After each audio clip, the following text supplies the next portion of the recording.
What is it? It's Thursday night in East Lansing. Is it not Thursday night in East Lansing? My name is Jim Comparoni. Welcome in, gather around, gather around. Welcome to Spartan Mag Live. Broadcasting from East Lansing, Michigan. Sorry, once again, a few minutes late, but getting back from Michigan State basketball practice, doing a couple of things from there, filing some videos, doing some other things, getting ready for tonight's show. Caused us to be a little bit late. We appreciate those that are joining us right now. Doing it from a different location today, the other set, the alternative set, because my laptop is down. It's being worked on, it's being serviced. And we're going old school, going with the old set one more time. So let us know if the sound is okay. Also, because we're doing it this way, through my phone, basically, I won't be able to take phone calls through my phone like I do occasionally through the laptop, nor will I be able to have any guests. Pretty upset about that. We love to have guests. So it's probably going to be a little bit of a shorter show tonight, but an intense show. Intensity-laden show here from East Lansing. Michigan State Spartans 15-4, still ranked in the top 15. Going to be taking on the Michigan Wolverines Saturday, 12:15 p.m. Breslin Center, Michigan against Michigan State. Rivalry game. I know a lot of you are excited about it. It's going to be interesting to watch it. It's going to be interesting to cover that game.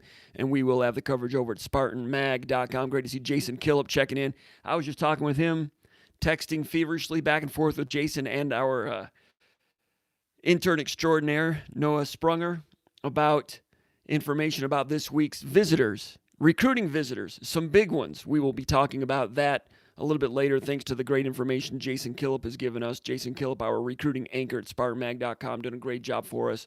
And we're going to continue to increase his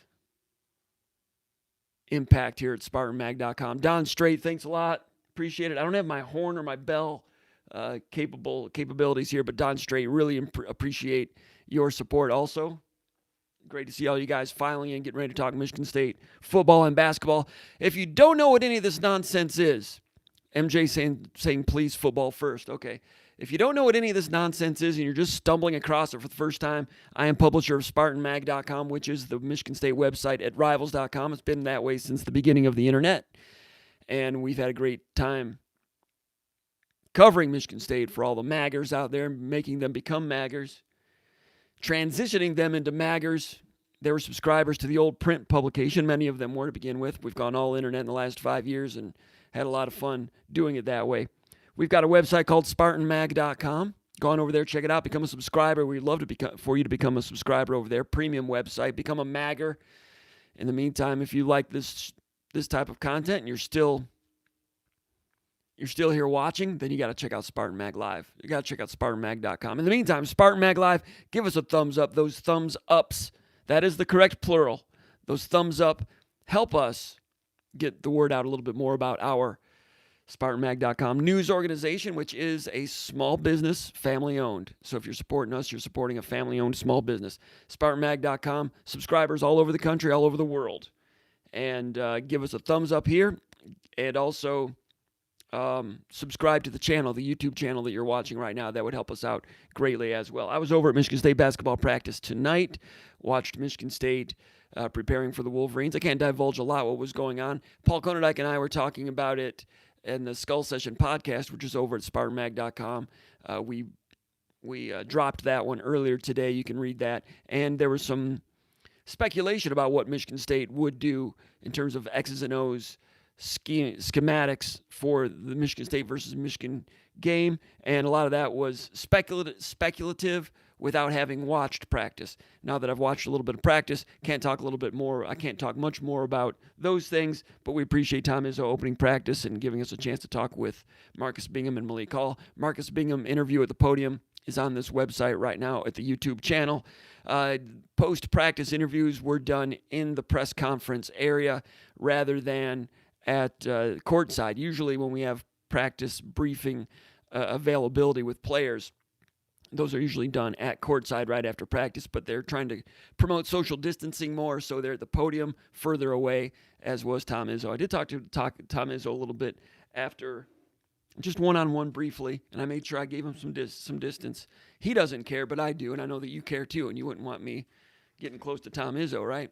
But spoke with Izzo a little bit about the Illinois game and what they were looking for late in that game. Now, I'll MJ just asked that we begin with football. So what I'll do is I'll go to the questions, and we'll get into some of those questions, and we'll get into some basketball questions a little bit later.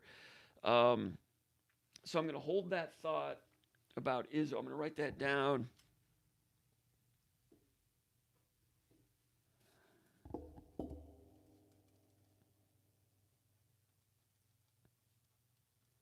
Just to remind myself to, because it pertains to something that Paul and I talked about in the podcast last night, and I wasn't sure about some questions. I had some questions about it. I did ask Izzo about it a little bit today. We'll get to that a little bit later, but let's go right to the questions. Also, we are welcoming questions over in the chat area. Let me make sure I can access that, and we will get those questions. I can get them here on the screen, but I need to go into the actual feed so that I can access those a little quicker. There we go. Are the questions showing up here? If so, we can field some questions. Yeah, there they are.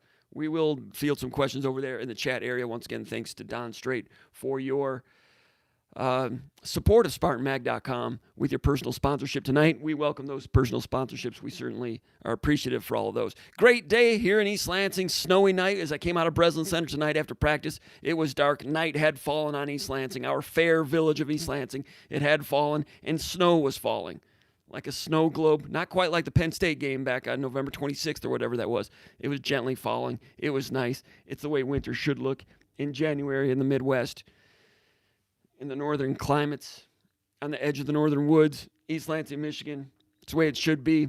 Basketball, practice, gritty, and fun. Fun to cover a Michigan State team ranked in the top 15 again. They need to win this weekend to stay in the top 15. Need to win this weekend in order to remain atop the Big Ten standings, or they're half game behind Illinois at this point, but in order to remain competitive in the Big Ten standings. We'll get more to that with basketball here in a minute, but what we're going to do now is go to the questions. We will be answering them mailbag style. By the way, I saw someone post about old school. Yeah, we're going old school with the Lynn Shadnoy picture. Some of the mini helmets. You got a Rose Bowl helmet, a couple Rose Bowl helmets up there, Capital One Bowl helmet, Outback Bowl helmet, no Peach Bowl helmet. I talked to some people down there. I thought I had one coming my way, but no Peach Bowl helmet yet. Mini helmets. They said they had a few of them, not many. I was hoping to get one for the display here. Don't have it yet. But we're doing it this way because my laptop is down. It's being worked on, so we won't have the usual green screen situation. And like I said earlier, if you're just joining us, won't be able to take any phone calls or have any guests because of the laptop situation. The mailbag situation. I invite Spartan Mag subscribers to post at SpartanMag.com questions to field tonight here on the podcast. I got 9 or 10 questions. Usually I have more than that and don't get to all of them, so I think some people are concerned that if they post too late that I won't get to them, but we want to do a better job of that in the future. I posted the invitation to post questions late this afternoon, so maggers out there have not had a long time to formulate questions and pose them. Not many basketball questions. I posted it on the Underground Bunker message board, which is the church of what's happening now with Michigan State sports. It is the daily narrative on Michigan State sports, SpartanMag.com's Underground Bunker message board. I did not post over at the Final Forum message board, which is the basketball message board at SpartanMag.com. There's a lot of great astute basketball observers over there that chime in at the Final Forum message board. If I'd posted over there to invite some questions, we would have gotten more basketball questions. But I'm sure that some of you here in the chat area live will be asking some basketball questions. We will get to those. Go ahead, post questions or your opinions, and we might field those and talk about it. If you disagree with me, that's okay. You don't have to agree with me. I just call things the way I see them and leave it up to you to form your own opinions. I'm not a podium pounder telling you that this is the way you need to believe it.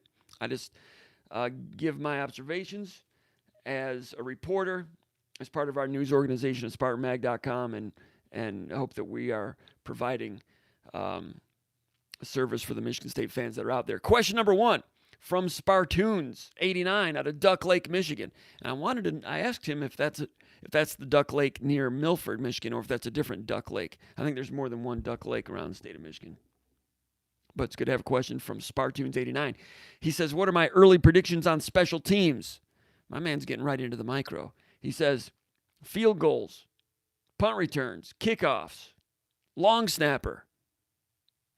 My man Spartoons89 from Duck Lake wants early predictions on special teams.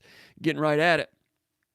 And I can understand why he would do that because in previous weeks, we've talked about offensive line. Even last week, I sped through my early thoughts on a starting 22. So I can see why he's asking about special teams. Much respect, Spartunes89. So as far as, kicker goes, Matt Coughlin's gone, of course, and Steven Rusnak came in as a walk-on freshman from Clarkston, attempted a field goal. When he attempted a point after, it might have been against Purdue for the first time. That was the first time any Michigan State kicker had attempted a point after other than Matt Coughlin since 2016. I think that's 5 solid years. Matt Coughlin, 6th year senior this year, so he'd been handling it and doing a great job with it, a very good job with it for a number of years. Had an injury late in the year and kind of struggled at the finish, but he was supportive and did what he could. So Rusnak came in and, he was okay with extra points, 0 for 1 on field goals. He missed a 40-yarder. Who was that against? Was that against Penn State or was that against Pittsburgh? I forget. But late in the season, Rusnak attempted it. Didn't look so great. He was a good player. He was a walk-on in high school. But frankly, came in as a freshman. I had never heard of Steven Rusnak until he trotted out onto the field, I think, against Purdue. Also played against Ohio State. Michigan State was happy to have him on the roster after Coughlin went down. But, I'm trying to think. I'm drawing a blank right now on who Michigan State's kicker was in the last recruiting class. Hayden Vischer pointing out that he missed an extra point against Purdue. Thank you. Who was it? Was it Jack Stone? Was that the guy out of Texas? That's for next year. No, that's for next fall. Jack Stone out of Texas. He's going to be competing for it. I assume Rusnak. Well, did he talk about getting into the, thanks, Logan. Did Rusnak talk about, he didn't go into the portal, did he? Well, that's why Spartunes89 asked this question. Maybe he doesn't know, but he caught me off guard here a little bit. I've not thought about kicker. Kicker is very important. Stone in Texas played for a really good high school team, handled kickoffs, and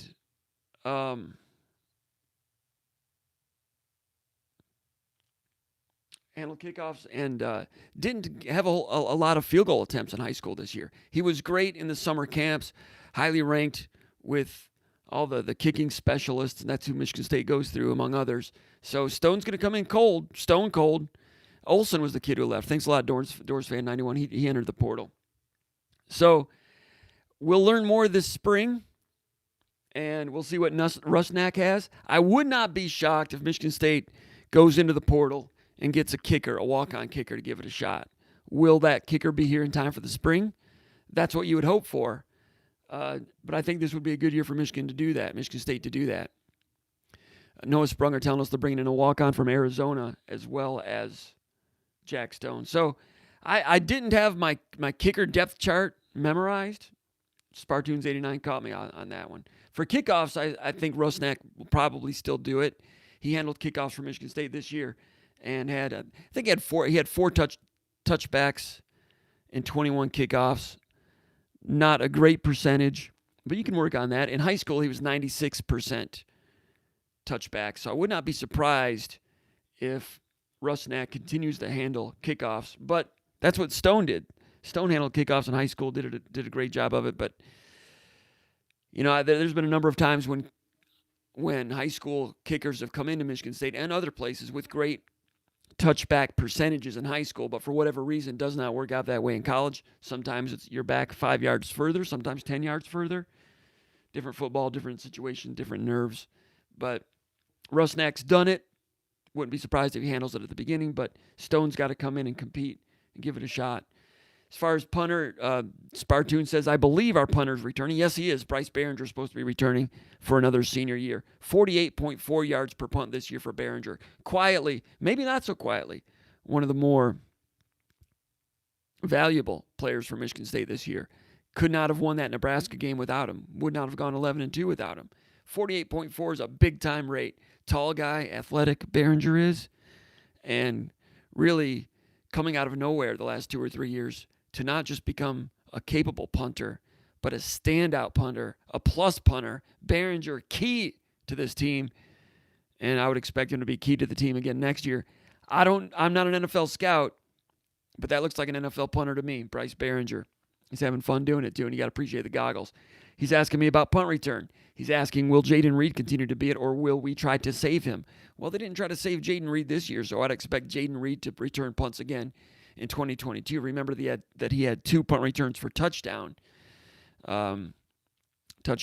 this season, and that's an important weapon. Noah Sprunger's saying a walk-on punter from Florida. Eckley's his name. Sprunger's all over this stuff. That's why we love him, man. He keeps me honest with this stuff. He's got those roster change information, and walk-ons and who's coming in. But he's telling us that there's a walk-on punter coming in from Florida. It takes a village and it takes an entire staff. Can't do it by myself, that's for sure. But these guys, Noah Sprunger and Jason Kilp, doing a great job keeping me honest with this stuff. Noah Sprunger saying walk-on punter from Florida. Eckley, he's already on campus, along with the kicker from Arizona. So Sprunger bringing some information. Appreciate Noah Sprunger. Intern, SpartanMag.com. And doing a great job as always. Need to increase his role too. Lucky to have those guys. Good guys. All right, so punt return, it'll be Reed, I would imagine. He had some injury problems last 2/3 of the season. I get what you're saying about, do you try to save him?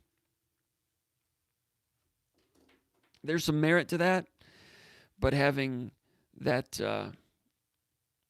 having him as that punt return threat is also valuable too. I think Jaden Reed only had 12 punt returns on the season. Is that right? Someone can look that up for me. He only had like 12 or 13 punt returns. If you are a punt returner and you make the opposition punt 4 times, you're fair catching 3 of them, right? That's the percentage. You might return 1 a game. So it's not a huge amount of wear and tear.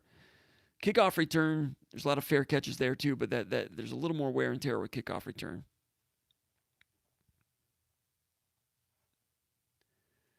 As far as kickoff return, Jaden Reed had 16 returns this year. Jalen Naylor had 5.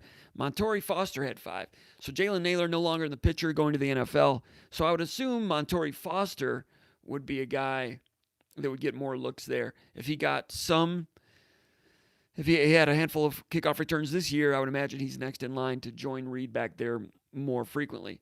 Who else might they look at? Terry Lockett is a guy that you've seen field punts in practices.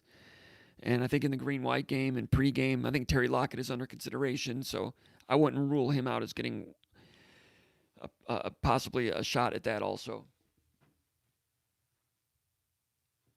Long snapper, Hank Pepper, he'll be back. No sneeze guard. I think those are allergies. Maybe I need to get tested. Nobody's in here, just me. We're going to say allergies. Feeling fine. Hank Pepper. He'll be back as a long snapper. And I thought he did a good job. I didn't notice Hank Pepper with any bad snaps this year. I noticed him on punt coverage a few times doing a good job. Question number 2, Hayden from Grand Rapids. He says, any timetable on the defensive line coach hire? No timetable that I'm aware of. I thought that it was going to happen possibly last weekend. Haven't heard a lot since then. I talked to some sources about that, and they said, well, it's not to be unexpected that there's some delays here and there, but I think Michigan State felt as though they found their man, and we'll see where that goes. I hinted earlier last week on the message board, I'm expecting them to hire a candidate specifically that I'm thinking of that has coached in the Power 5 level, at the high school level, experience in the Sun Belt region, experience in the NFL as a player. Was in the private sector for a few years, but his coaching career is still getting underway, just 1 or 2 years here and there. But someone that I've not talked to Mel Tucker about it, but he's big about getting guys that can recruit, and I would imagine this guy will be able to recruit. He will have some contacts in the state of Florida, and we will see. We'll talk more about that when the time comes. Question number 3 from Orange County, California. Spartan Fan 81 says, have you heard of any other potential staff openings coming besides the recent change with Ron Burton? Have I heard of any potential staff openings? No, I've not. And you're far enough along in the coaching carousel cycle that it's kind of rare for changes to take place once you get out of the month of January. Let's go over here to the chat area. And we'll go through here for a moment.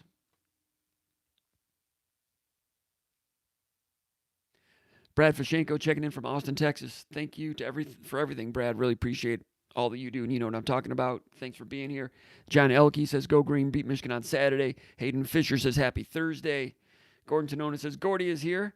And Bruce Cameron Jr. says, checking in from Southeast Michigan. So we got a new starting five today. We got Fashenko in the middle. John Elke, he's running the point. I don't know who John Elke is. We got him out of the transfer portal. He's running the point. Hayden Fisher, he's the 3, sweet shooting 3. Gordon Tonona's the stretch 4. And we got Bruce Cameron Jr. Bruce Cameron Jr. lighting up as the 2 guard. Appreciate him.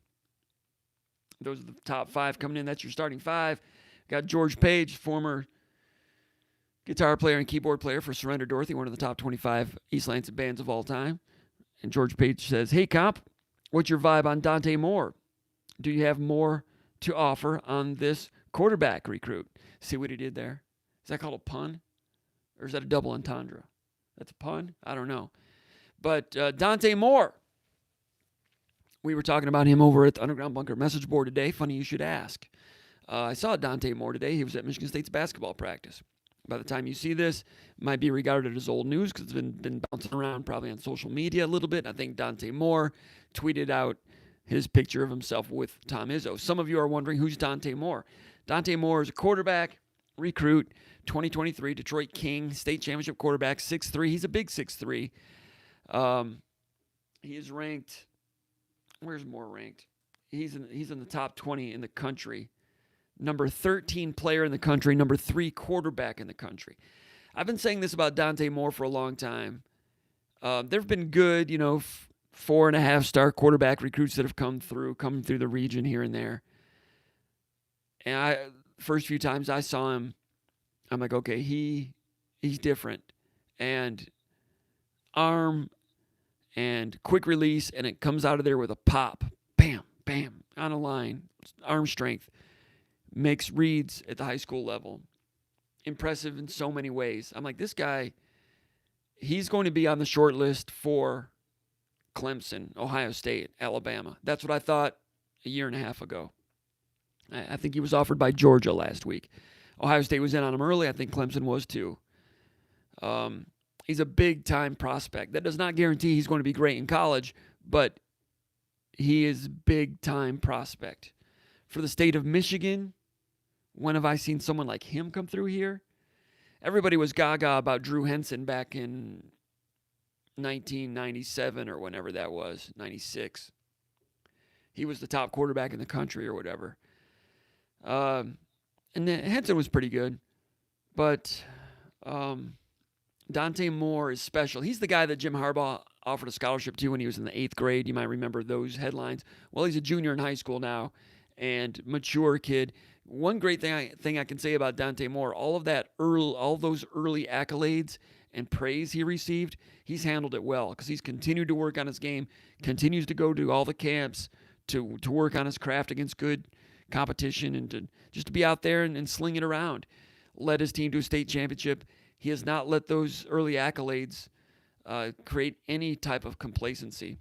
He keeps improving his body. He's taking a lot of visits you can see him. He's taking visits to gain more and more information for his decision. And when he visits, sometimes you'll see guys visit and they walk around like they think they're, probably the way I would have been if I had any talent when I was 17. Guys walking around like it's your privilege to be in the same building with them. Not a lot, but you see that once in a while. I remember we were at Champ's Restaurant over there at Eastwood Town Center. I think after a green-white game. Matt Dorsey was with us. I think Matt was with us. And we were just minding our own business, having dinner, whatever, having lunch. And we noticed that Michigan State was having a recruiting get-together. I think I've told this story before. They're having a recruiting, like an event, a reception for recruits that had been on campus, I think for the green-white game that day. And I saw a guy walking by. I think his last name was Boateng.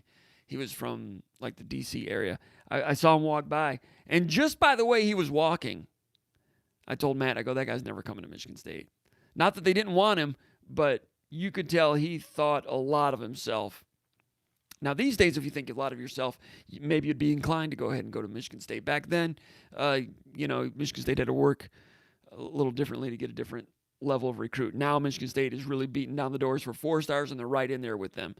And Dante Moore is going to be a borderline 5-star. I think he is a 5-star quarterback, and he is all of that. He is a Clemson, Ohio State, Alabama, Georgia level quarterback. Michigan State's right in there with him. They've done a good job with him. I saw him interact with Mel Tucker a little bit last summer, and you could tell he likes Tucker. You can just tell. And we'll see if Michigan State can hold off the superpowers. But right now, Michigan State's done a great job, in my opinion, my observations, getting a step ahead of the University of Michigan in the recruitment for Dante Moore, even though Harbaugh offered him when he was in the 8th grade. So Dante Moore on campus today. He was at Michigan State's basketball practice. He was there with his, I think it was the head high school coach for Detroit King. As far as Michigan State's contingent, offensive coordinator Jay Johnson was there as they watched basketball practice. Thomas Wilcher was there, Michigan State. He's what is his title? It's outreach high schools development, something like that. Legendary coach at Cass Tech High School. Part of the Michigan State staff now for the last year and a half. Tom Izzo was talking to Dante Moore. And it was Izzo knows how to work those football recruits. And it's not just, hey, welcome to campus, nice to meet you. It was a Tom Izzo, hey, what are you doing, how you doing? You guys win that state title? You know how Izzo is. Not that I was listening, but I've listened to Izzo talk to football recruits before. And he's very down-to-earth, homespun, makes those guys laugh, makes them feel wanted. So Izzo scoring some points for Michigan State in that chase. But Dante Moore, I think he's going to be visiting Oregon this weekend. So Michigan State getting an audience with him again today. He went to at least one Michigan State game this fall. And he's been around. He's a big-time recruit. He's interested in Michigan State, very interested in Michigan State. And Michigan State's trying to pitch a perfect game. It's going to take a perfect game to get him. And big-time talent on campus today. As far as basketball goes, Michigan State getting ready to take on the Wolverines. Michigan State 15-4 after that loss at Illinois on Tuesday night. Michigan State's lost 2 of their last 3, right? Illinois, Northwestern, they beat Wisconsin. And interestingly, they sandwiched a tremendous game against Wisconsin between those 2 losses. Now they take on Michigan, who's gotten hot all of a sudden. Michigan looked very impressive in that victory at Indiana, 80-62 last weekend. Indiana came in with the best defense in the Big Ten. And I love the way Indiana played defense against Purdue. Man-to-man, pressuring out into the half court with physicality and force. And I kept waiting for them to play that type of defense against Michigan, but they didn't quite have it in them that day. Michigan shot really well. What did Michigan shoot that day? Michigan was 11 out of 17 from three-point range. 11 out of 17. I mean, that's good in any language. Nyan Boateng, that's the guy. That's the guy. Thanks for looking that up. Nothing against him, but the 17-year-old version of Nyan Boateng wasn't coming to Michigan State. Against Indiana, Michigan, 11 out of 17 from three-point range, 64% from three-point range. People, if they go 64%, yeah, Martinez, I did get a fresh cut. I did. But I don't have much to work with up there anymore. And some would say I don't have much to work with in here anymore either. Not that I ever did. But 64% from 3, red hot on the road. Michigan State's going to try to play better defense than Indiana did, but Indiana was a good defensive team. Michigan is capable of shooting like that on a given day. I mean, Caleb Houston's been shooting well lately, 5 out of 7 from three-point range against Indiana. Shot well early in the game against Northwestern. The whole team got a little cold there for a while, and then he made a big one down the stretch. Houston was a highly ranked recruit, struggled through the first 2 months of the season, has been playing well lately, and that's had a big impact on the Wolverines playing better lately. So Houston is a tall guy, and Michigan State's going to have to get out on him and recognize the actions that usually result in Houston getting open three-pointers. But if he's shooting like that, 5 out of 7, and Dickinson was 3 out of 4 from three-point range against Indiana, if you have guys like Houston and Dickinson going 8 for 11 from three-point range, your chances of winning are not going to be good if a team shoots like that. But that's basketball.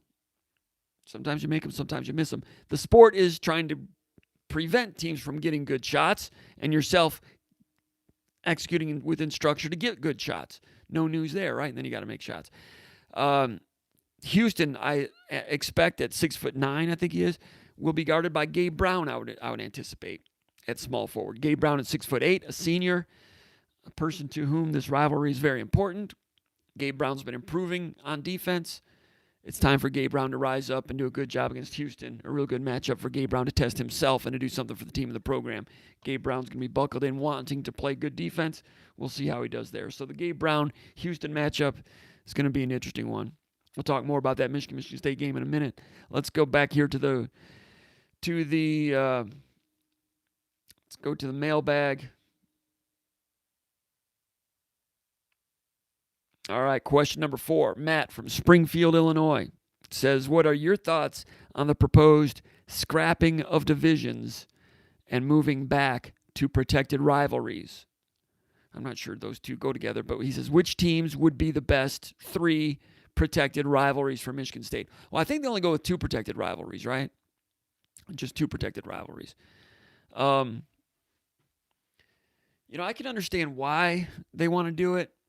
I can understand, the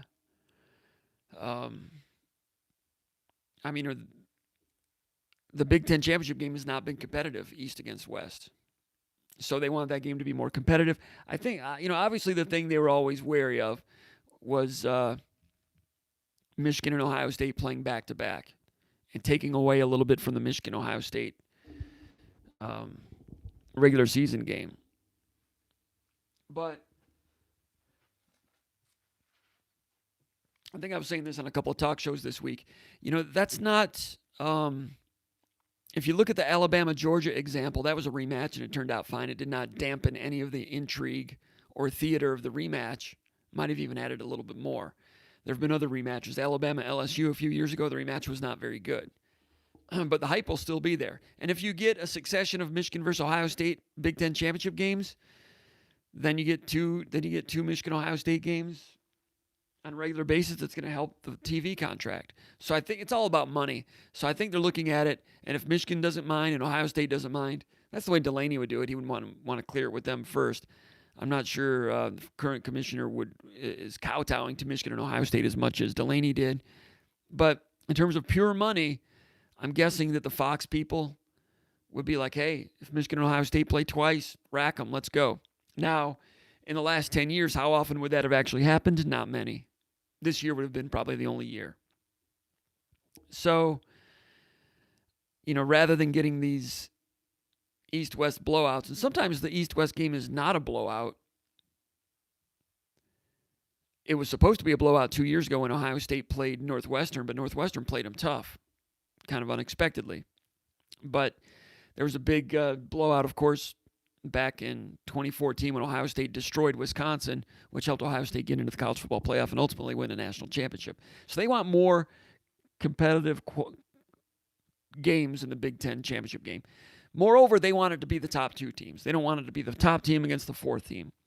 And history indicates that if you have Michigan, Ohio State, and Penn State in the same division, quite often there's going to be an imbalance. So it makes sense to me.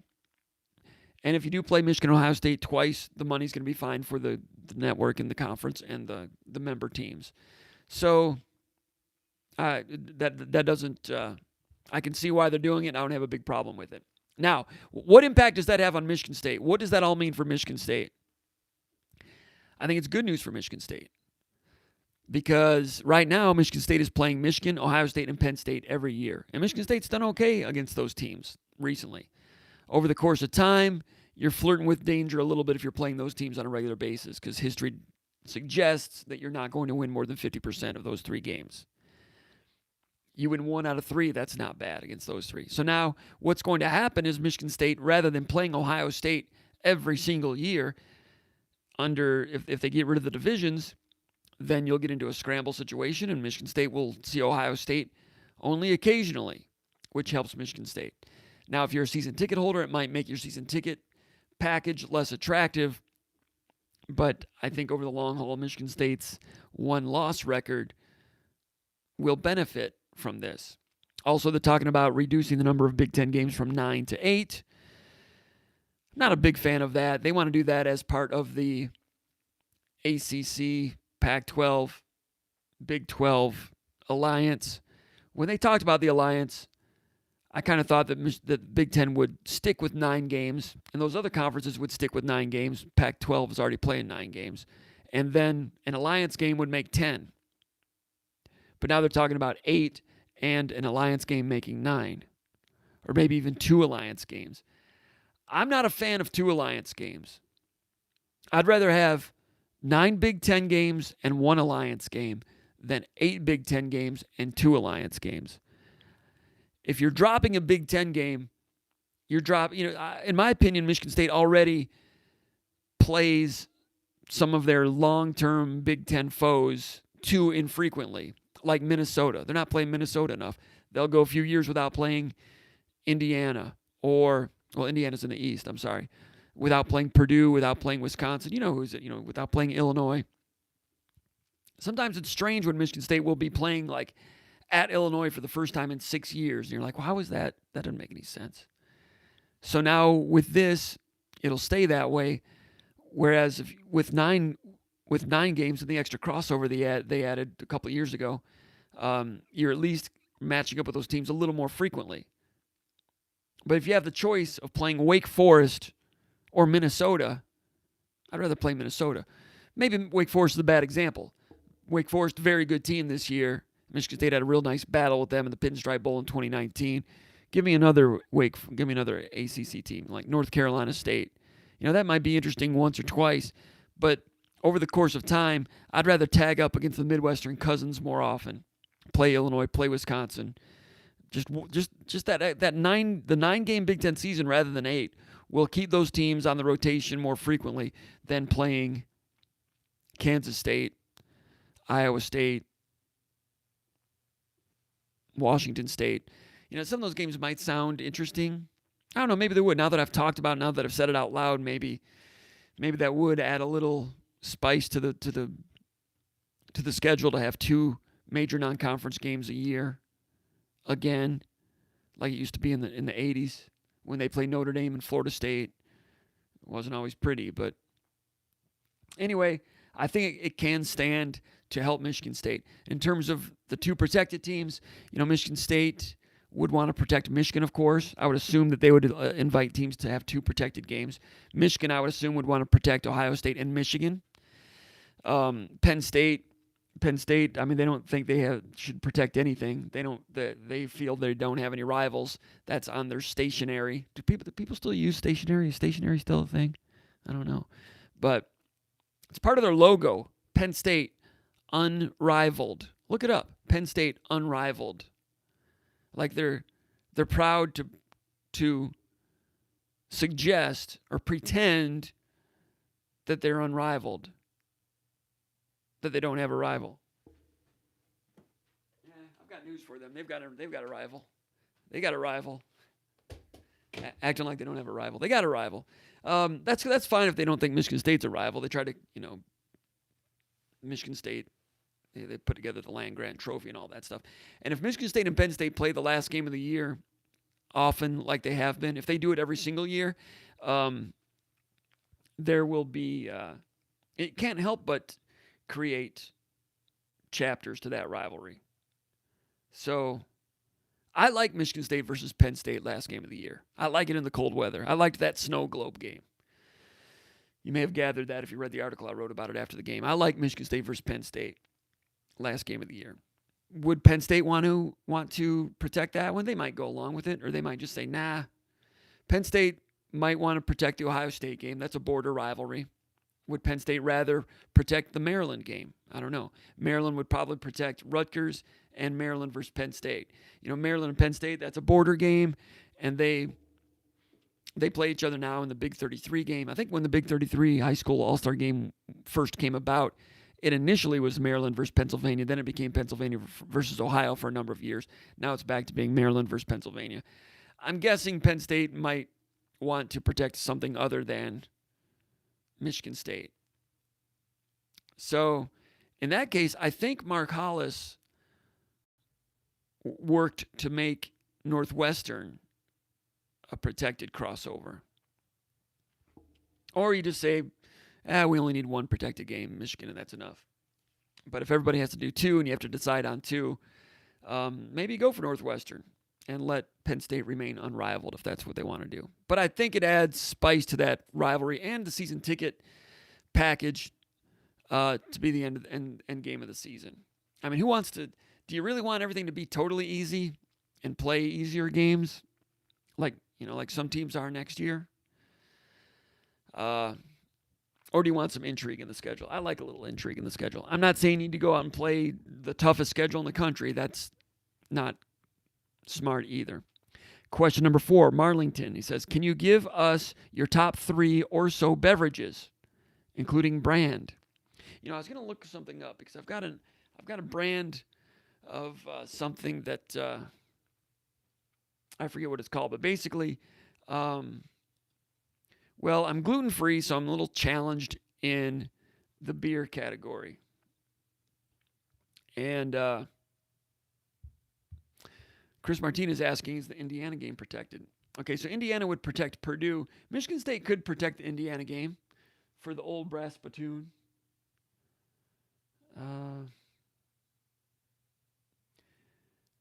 Getting back to the drinks of choice. So I'm challenged in the gluten area, so I can't drink beer. Once in a while, I'll have a Corona. I'm not a big drinker at all. I used to be pretty good at drinking, but I'm not any good at it anymore. Corona is gluten free, believe it or not.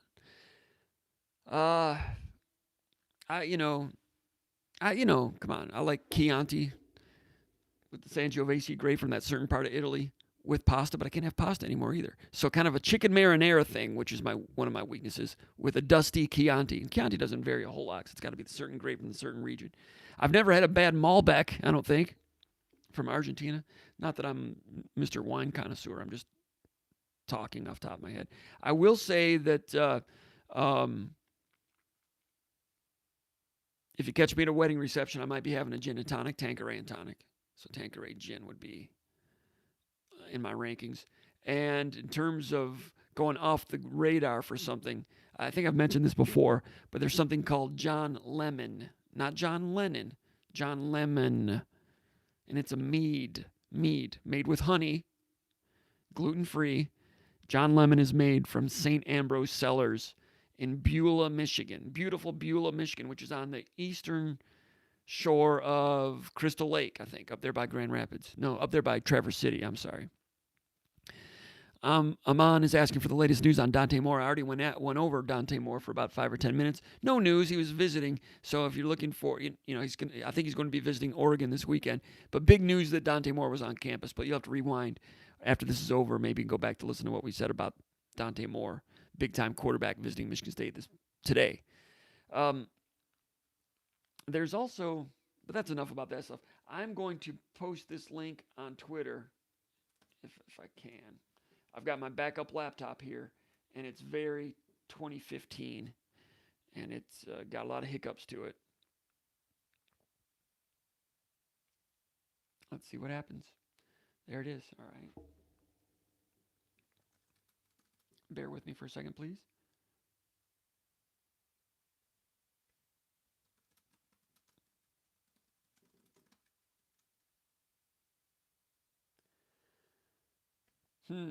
Jensen Gebhardt posting on Twitter 37 minutes ago, forget the snow, it's hot in East Lansing. So that's interesting. Gebhardt is on the Michigan State staff, and they're getting cranked up for a big visit weekend, and we'll talk about that here in a minute. We're live at SpartanMag Live. Join us here. Link. Thanks for your patience. All right, question number 5 from SB in Grand Rapids. He says, hey, Comp, I would be curious to know what you think are the primary differences between the run game scheme under Coach Kapilovic and Jay Johnson and they have implemented versus the scheme Michigan State utilized the last few years under Mark D'Antonio. All right. Philosophically, not a big difference. They both want to be physical. They both want to use a tight end. Michigan State did not recruit tight ends all that well in recent years under D'Antonio. I mean, they had a couple good walk-ons. Tyler Hunt saved their bacon here the last couple of years a little bit. But, I mean, D'Antonio used to always talk about the importance of controlling the C gap area, which is the gap out there between the tackle and tight end, strong side. These guys want to do it too. Jay Johnson's big on utilization of the tight end, run game and pass game. But they're both, whether it was Jim Bowman, offensive line coach, or Mark Staten, inside zone, outside zone, sprinkling some gap schemes, run power. Bowman used to always have one little wrinkle every week, like 1 week he might run a tackle trap a lot. Next game he might run, just basic backside power to the strong side, pull the backside guard. Another game he might run G with the front side guard pulling out and folding. And then that wrinkle would not be repeated the rest of the year, which is interesting. That was a Bowman staple. But Kapilovic, inside zone, outside zone physicality. Kapilovic did a great job in that Michigan game, rushing for over 200 yards, putting together some blocking schemes against a very good defense.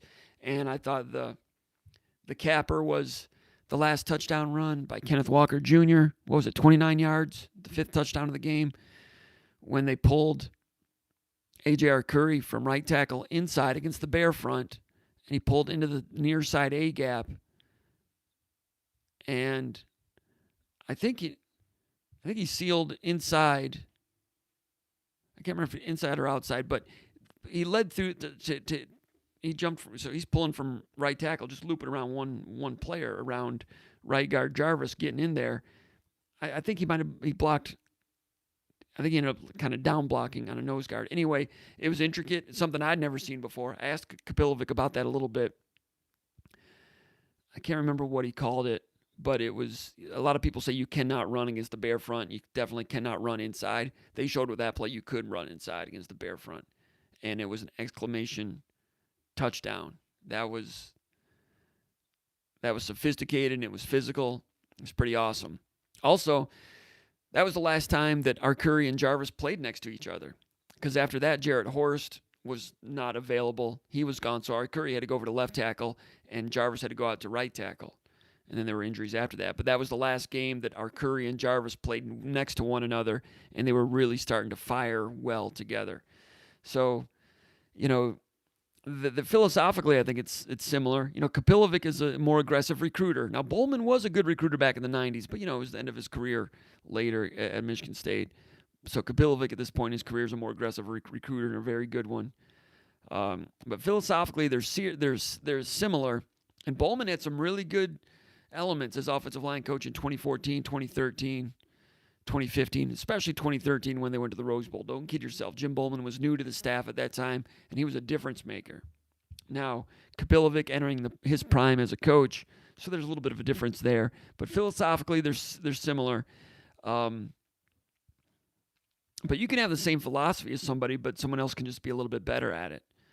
Nothing against Brian Gregory, a real good basketball coach, a good guy, but he and Izzo have similar philosophies, but Izzo's just a little bit different in terms of hammering the details and getting that element of quality control. You can have the same plays in the playbook, but there's other guys that know where the screws need to be tightened. And as Kapilovic continues to get entrenched and getting his guys in, we'll know more about him. But he's an intriguing one, and he's a valued one.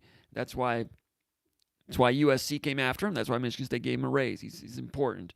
But when you have the same philosophies, the next things are, comes down to recruiting, evaluation, player development, and then quality control. Those are all cliches, but that's the difference. You can have the same mindset, one offensive line coach to another, but those things, who are you recruiting? How are you evaluating who your recruits are? When you get them, how well are you developing them? And as you put them together in a 5-man unit, the quality control that goes into place.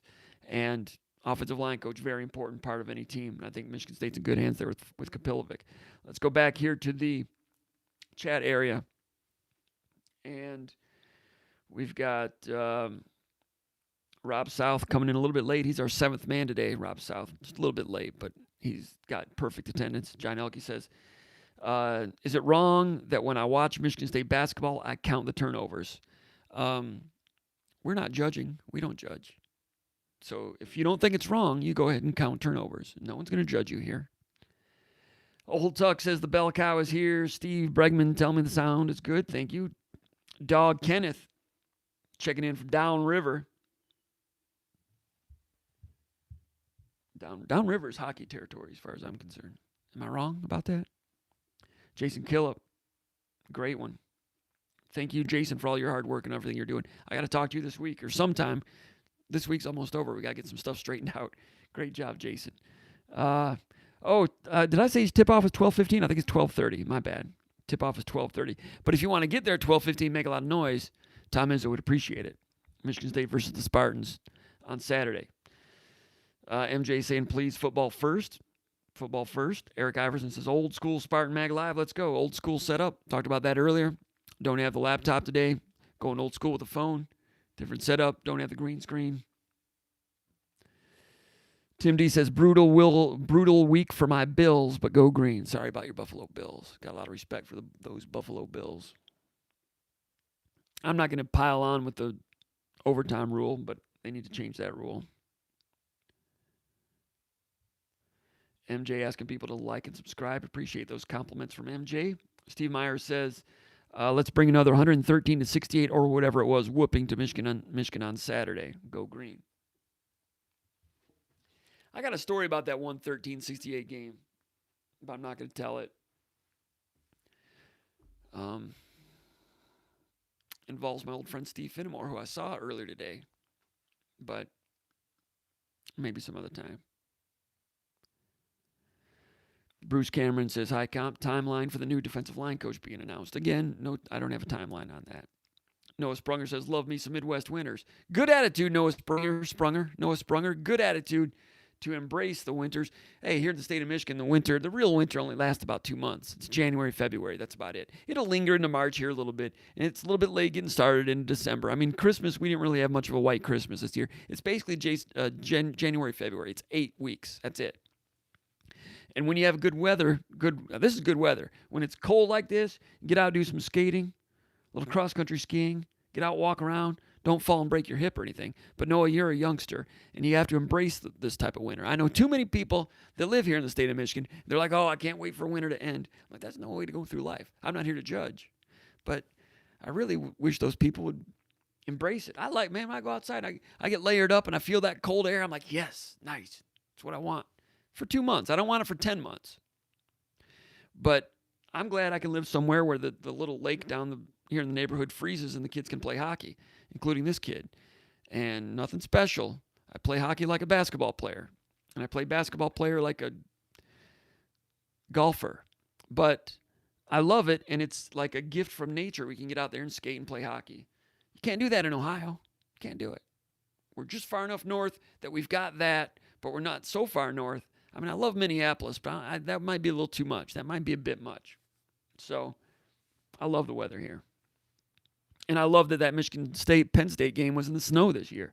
That was the best snow game of the entire football season anywhere in the country, college or pro. Am I wrong about that? That was awesome. MJ says, hey, comp, what do you expect? What impact do you think Coach Jordan will have on the defensive line? Coach Jordan, Brandon Jordan, new defensive line coach, defensive ends coach, Jordan, man, he is well recommended by a slew of NFL defensive ends. NFL defensive ends go to him to work on their craft in the offseason to become better pass rushers. That meant a lot to Mel Tucker. That's why I went after him. He's got connections in Louisiana and Houston. I think, every detail in college football is important, but the pass rush piece, the edge rush piece, to get pressure on the quarterback with a standard 4, which means a defensive end or a stand-up linebacker, so important, so crucial. Difference maker area. And they have a guy that I think is going to have a shot to get the best out of Michigan State's defensive end talent. As of now, Michigan State's lacking in defensive end talent. They're going to try to go in the portal and get one more, I think. But the impact, Tucker brought him in to get a lot out of that defensive end position. I think he's going to go out and recruit some defensive ends. So the impact is high-level defensive end recruits, high-level player development with those high-level talents, I think. That's what I think. They're going to hire another defensive line coach. and we'll see what it looks like after that. But that's the idea. That's the plan. Plan your work your plan. Keith Tunstall says Gabe Brown has shown zero progression. Is he a senior? Question mark. Now Gabe Brown has been cold the last 2 or 3 games, but I would disagree with you. I thought that he did show some progression through the first half of the season. He's been cold the last couple of days, last couple of games, but he's shown more. I think he was averaging 14 points a game, so that was progress. He was shooting around 40% there for a while. That was good. Now then he started to gain more defensive attention from the opposition. When that happens, it can be harder to find your points. But I think Gabe Brown's going to get some open 3-pointers against Michigan. He got 5 against Illinois. Not all of them were open. He had a big one. Was it early in the second half that helped the comeback a little bit. But I think he's going to get some open threes, and they need him to prove Keith wrong on Saturday. So we'll see how your question holds up Saturday. I think he'll get some open shots. I think Gabe Brown's going to have some loud moments on Saturday. What do we have here? Everybody reminding me about Jake Olson. Appreciate that. Let's go back over here to the mailbag. As far as the basketball game goes, nobody's asking much more about that game. I made a note to myself to talk a little bit about the end of the game. Conan Dyke and I talked about this on the Skull Session podcast that posted earlier this morning. You may have noticed that I think Michigan State was down 2 with like 20 seconds left. Tyson Walker, pull-up jumper from the left wing, about 16 feet, missed it. Izzo came out and was upset with him. And I wasn't sure what he would have been upset with because the shot was open. The defense stayed with Gabe Brown in the left corner, and they stayed with Malik Hall at the top of the key. And Bingham rolled, but he didn't roll real hard, so that was kind of covered. So I'm like, those guys were covered. Tyson Walker was open.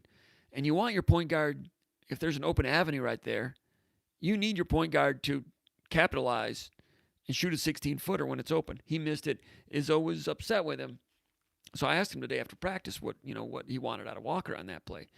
And like I said in the podcast, I really appreciate, and I think we as a complete news press pool appreciate how accessible and approachable Tom Izzo is. You go to a press conference, and he's like hanging out with your uncle or something. But like an uncle, he might get grouchy about something. But, man, I got a lot of respect for him as a person, and it's just been great to cover his team for 27 years. Because I can ask him, can you imagine doing that with Bob Knight? Hey, you guys just lost to Illinois. What were you mad at Keith Smart about at the end of that game? I asked Izzo off podium when he was walking back to his office. And he said, and he hinted at it a little bit in the post-game press conference, saying he thought that his point guards needed to be a little more patient. On that play, they ran an action, and then it was supposed to go back to a screen roll replace. So they were only halfway through it. They're supposed to go back to screen roll replace and make some reads off of that. So they'd gotten halfway through it, and Tyson Walker saw an opening, went up and took the shot. And Izzo said it was an open shot. And I talked to him at length about some other things, or just for a couple minutes. Not at length, but just 7 feet away, and I had my mask on. He was, and he said, yeah, and it was open. He understood why he took that shot. And what I would have said if I'd had longer to talk to him about it, not that he would care for my opinion, although he does ask writers their opinion once in a while. I don't know if he really is interested in our opinions or if he's just buttering us up. I'm not sure. But anyway, he seems to pay attention when we give our opinions sometimes. Anyway, like I said to Conan Dyke, you want your point guard to be able and willing to go ahead and pull up and attempt a 16, 17-footer if it's open, even if that means aborting the play, aborting the mission and just go an executive decision on something like that. Kenny Goins with that three-pointer that beat Duke in the regional final in Washington, D.C. in 2019, that was an executive decision. That ball was supposed to go back to Cassius. You want guys with the onions and the capabilities to do that, especially your point guard. That's what I said to Konendijk, and Izzo kind of alluded to that too, saying it was an open shot, not a bad shot. He could have bailed out, run the play, and Michigan State might have settled for a shot that was not as good as that shot. So, in my opinion, no harm at all by Tyson Walker. You want that guy taking that shot, and he can make that shot. Not a bad decision, in my opinion, at all. Izzo grouched at him a little bit there after that game, but Izzo's in the process of grouching the guys up a little bit to get them used to it. And Izzo had a nice confab with Tyson Walker and A.J. Hoggard at a different level here recently, and they got a big game coming up on Saturday. But nice matchup at the point guard position in this game. Couple of transfers, Tyson Walker and Devontae Jones. Devontae Jones, strong guy for Michigan. Struggled in the first 2 months of the season. Has been playing better lately. Their stats are somewhat similar. Devontae Jones, 8.5 per game. Tyson Walker, about 7.5 per game. Devontae Jones can clear some rebounds a little bit, 4.3 per game. Three-point range, Devontae Jones has been shooting well lately. 45% from three-point range. Walker, 53% from three-point range. The figures are about the same. Devontae Jones, 15 out of 33 for the year from three-point range. Walker, 16 out of 30 for the year from three-point range. Similar in terms of the number of threes they attempt. Similar in the percentage that they make. It's a real good matchup there, the two transfer point guards, Walker and Devontae Jones. Of course, Walker's not going to be the only player, the only point guard that Jones sees. A.J. Hoggard will be playing a lot also, and A.J. Hoggard does some good things at times. And Eli Brooks will be playing some point for Michigan also. He's their two guy, but he'll play some point also. All around, hey, Michigan, hey, they looked terrible a month and a half ago, but they're looking better now. Got a lot of talent, a lot of young talent. That was the reason they were ranked high. But Diabate and Houston have played well lately, and that's helped them come around. The big man Dickinson looked slow a month and a half ago. He doesn't look quite as slow now, but Michigan State will be testing his foot speed all over the court, in the half court, and in the full court. But Dickinson, if he hits 3 out of 4 3-pointers like he did against Indiana, that puts them a step ahead of the game. Rebounding. Michigan State's been rebounding well since getting embarrassed on the glass against Northwestern. They were, plus 15 or so against Wisconsin, and maybe about plus 10 against Illinois. They need that rebounding to continue. And, Michigan is like a plus 6.5 rebounding margin for the year. So rebounding is going to be a battle. And Michigan State, is going to be pumped up and primed for it. And I would imagine Juwan Howard's going to try to get Michigan primed and pumped for it also. Although he's had a changeover and more new players he has more players that are unfamiliar with the rivalry. But this is going to be a good one. But Michigan played in a hostile environment at Indiana last weekend. That place is loud and can be intimidating, but they were 11 out of 17 from three-point range in that game, not intimidated at all. Solid chance. Both teams play really well, and it's a classic on Saturday. Michigan State's probably going to have to play really well to win. I'm expecting Michigan State to play well, execute well, and not have as much of a turnover problem. You can knock on wood on that if you want, but Michigan and Michigan will test them in that area. The way Michigan, they'll show them some three-quarter court pressure. It's a 1-2-2.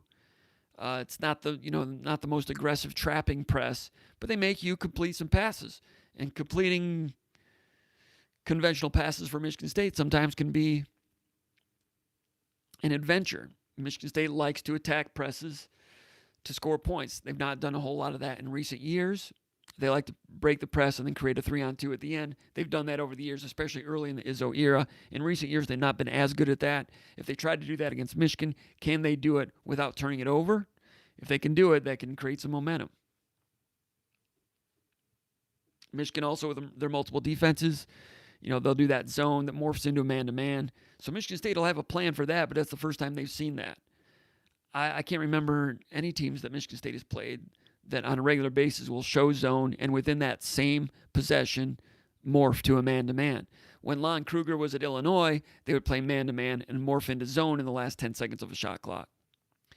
These days, with the shorter shot clock at 30 seconds, you can burn some time in a zone offense, then they go back to man-to-man, and you can get in trouble. Michigan began doing that, I noticed, about 2 weeks ago, and they weren't so great at it just before they had their COVID outbreak. They started to do that. It was a little clumsy, not very good, and they allowed open shots, lost some games. Since they've come back from their COVID shutdown, they've played that defense. Not all the time. They just do it here and there, sprinkle it in here and there. They're a little bit better matching up into man-to-man once they go into that. What Michigan State does against that offense, I don't know, because they've never faced anything like that. They will have a plan, but sometimes when you have a plan against something, it doesn't, you'll try it and it doesn't work, and you have to try something else the next year.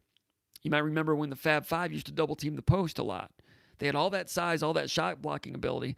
Why they double teamed the post didn't seem like they needed to, but they did. You have Howard and Weber double teaming the post, so you look at it and you're like, okay, we'll throw it in the post, draw the double team, get it back out around the horn, hit a three-pointer on the other side.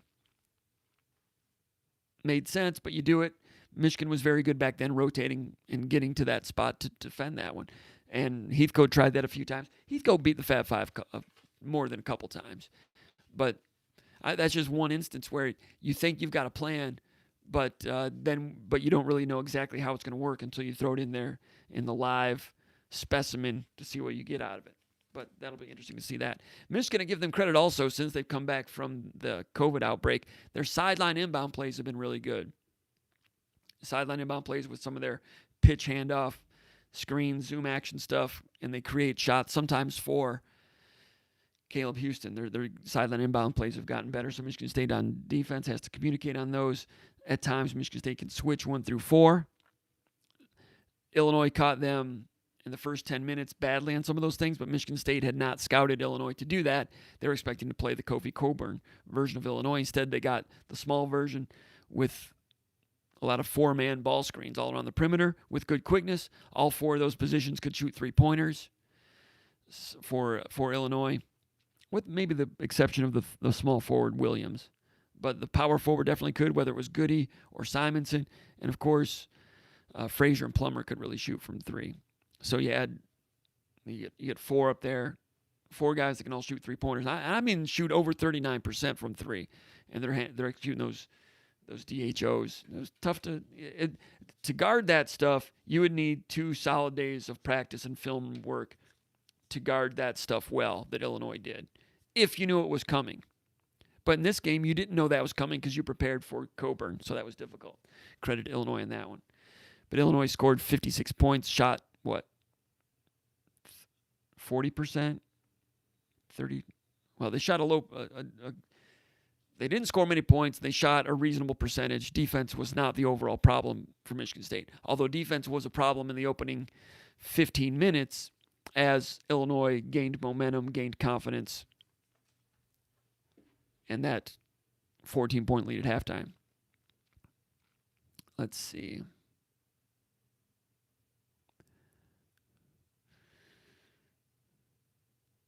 Gordy from Albany, Georgia says, Comp, will the NCAA ever impose sanctions on the Kansas basketball program?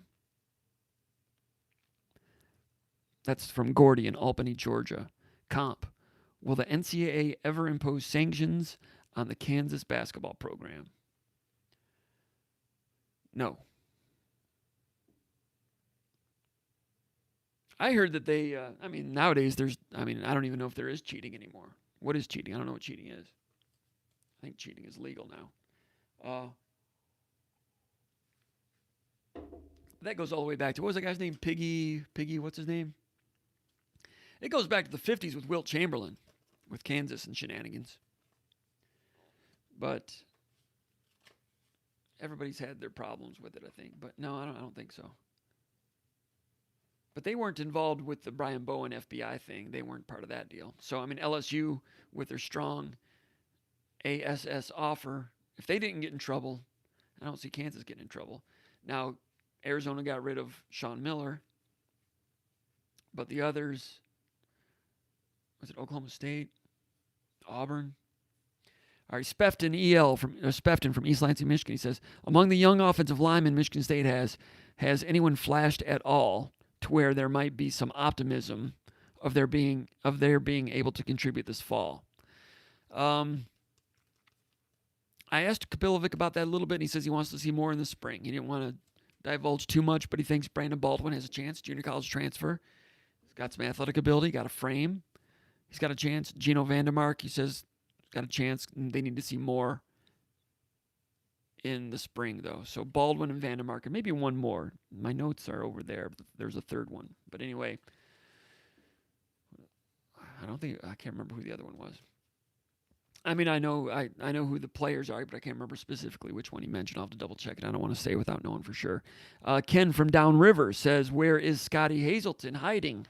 Scotty Hazelton, Michigan State's defensive coordinator, has not been out on the recruiting trail. I'm not sure what's going on there, but I think if you have a sickness or something, you can sub other people in.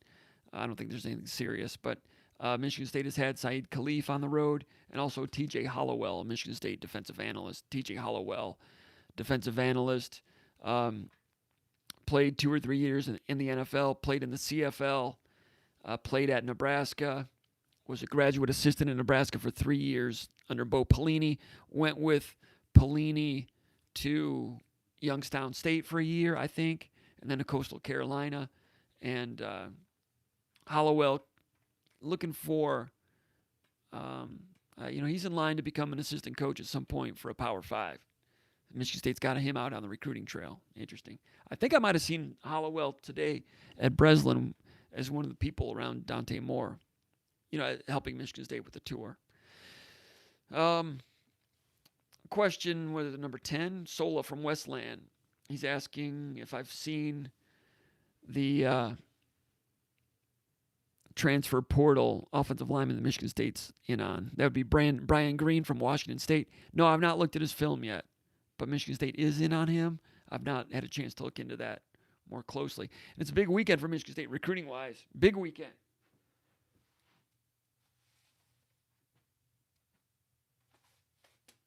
Big weekend. Jarek Broussard, running back, transfer candidate. Colorado was co-offensive player of the year in the Pac-12 in 2020. We talked about him in the podcast last week. Showed some of his film. 5'9", powerful, strong legs. He's got that ability to cut off of one step. He's got that leg strength. When he changes direction, he doesn't need 2 or 3 footsteps to do it. He can do it with 1 footstep and go. Got that leg strength like Kenneth Walker. And he's got some strength, good burst. Does not have that extra gear to go all the way with it, but if he did, he'd be Napoleon Kaufman. Was that his name from Colorado? Was he at Colorado? Big timer, 400-pound bench. Washington was Napoleon Kaufman. Washington, big timer. But Broussard, transfer running back. He's already visited TCU. It's looking like Michigan State and Oregon for Broussard. Now he's originally from Dallas, and he's going to be on campus this weekend. And there is some lovely snow on the ground, and I might like the snow, and some of you might like the snow. But my guy from Texas, I'll have to wait and see. But he's been in Colorado. They have some snow up there, so I'm sure he's seen it there. But an important transfer guy. I think he would be an impact guy. I don't think he's Kenneth Walker. I mean, there's not many Kenneth Walkers out there, but I think Broussard, I think he's, between him and Berger coming in, I would be expecting more from Broussard than Berger next year. Just me saying. I know, I mean, Broussard rushed for like 300 yards against Arizona. So Broussard's on campus. Other visitors, big visit weekend with Michigan State playing Michigan in basketball. Breslin should be hopping. If you're going to be there, if you want to help the football program and the basketball program, get there loud. I don't care what you do. You already know that. I'm not saying you should. I'm just saying that if you want to help, that's one way you can do it. I think there's 19 visitors lined up. Could end up being more. I think there's 8 that are 4-star recruits. 8 4-star recruits from various states. And once again, it's, Michigan State's had some big junior days over the years, but they've not had, I don't know if they've ever had that many. Maybe they have, but on an ongoing basis, I'm saying, wow, they've never had that many 4-stars at a football game in the fall. Or, wow, they've not had that many 4-stars for a basketball game in January. It's becoming a common thing, and I'll be interested to see what they do this summer when they have a chance to have a full-blown camp again. So some of the 4-stars, Jordan Hall is a linebacker, IMG Academy, ranked number 178 in the country, 6'3", 228. Another linebacker, Caleb Herring out of Murfreesboro, Tennessee, kind of an edge outside linebacker at 6'5", number 123 in the country. Each of these guys are in the top 250 nationally. Andrew DuPape, 6'5", 240, defensive end, Pleasant Valley, Iowa, number 133. And Brandon Jordan, has gotten Michigan State involved with him recently. The hiring of Jordan has a lot to do with that. Jason Killip, thank you for that nugget of information. Cam Lenhart, Bradenton IMG, number 243 in the country. Another defensive end, 6'3", 240. So you're seeing defensive ends. Another one, defensive end, Eno Etta from Colleyville, Texas, 6'5", 220, number 214 in the country. Someone else who's worked with Brandon Jordan. So the Jordan impact is going to be felt this weekend with the visits. Other 4-stars, Cole Cabana. He's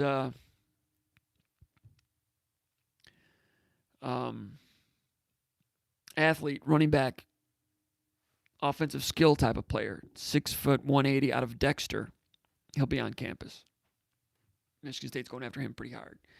Jaden Bonsu, linebacker, 6'2", 200, Jersey City, New Jersey, another 4-star. He'll be on campus. So each of those, 1, 2, 3, 4, 5, 6, 7, those 7. And also 2024 current sophomore wide receiver, Nicholas Marsh from River Rouge. You might remember him making some great catches as a 9th grader in the state championship game 2 years ago. He's going to be on campus. He's been in Michigan State a few times. 6'3" wide receiver, River Rouge, 4-star. He'll be on campus. In terms of 3-stars, Malik Hartford, 6'3" athlete from Lakota West, Westchester, Ohio. Number 6 player in Ohio. Michigan State not really busy in Ohio. Certainly less than they've been as a program in the past. But Hartford is an exception. Michigan State going to have him on campus this weekend. Jonathan Slack, offensive lineman for Detroit King. He will be on campus. Bo Edmondson, a 3-star quarterback from Lake Travis in Texas. He'll be on campus. Michigan State's offered him. Kentucky's offered him. Oklahoma State also. Penn State and West Virginia. So those are some of the ones that will be on campus this weekend. Mel Tucker's been out west a little bit this week. He was in Utah. He visited top 100 linebacker Tausel Akana. Also, they visited an offensive lineman, a 4-star top 150 guy, Spencer Fano from Oregon. I'm sorry, in Utah, but looks like Michigan State will be battling Oregon for him. And Jason Killip reported that Courtney Hawkins was in Texas yesterday, recruiting top 100 defensive back wide receiver Mekhi Harrison Pilot. He visited Michigan State in July. Brian Green, I mentioned earlier, he will not be here this weekend. He's the transfer portal offensive lineman. He will be making visits in the spring, so it makes him a little less attractive that he won't be able to be anywhere in time for spring practice, but he's planning to visit Michigan State, Arizona State, and Virginia in March. So that's some of the recruiting activity going on this weekend for a big Michigan versus Michigan State basketball game. All right, that's it for the mailbag. We're going to go through the chat area here, and we're going to wrap it up. Appreciate everybody that's taken part so far. Appreciate all your support. Where are we at?